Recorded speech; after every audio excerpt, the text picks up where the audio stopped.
We know our rights as parents. I'll pay the library fine. I'm not returning the book. I'm not against the game. I'm not against anything. I'm against the book. Let's stop pretending this is about protecting children from books.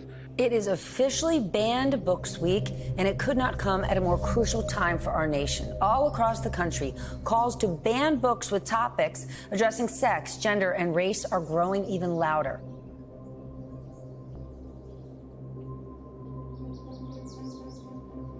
Libraries in America are under attack. People want to ban books because they want to silence voices. As a parent, as a school member, I am going to keep fighting for kids' access to books.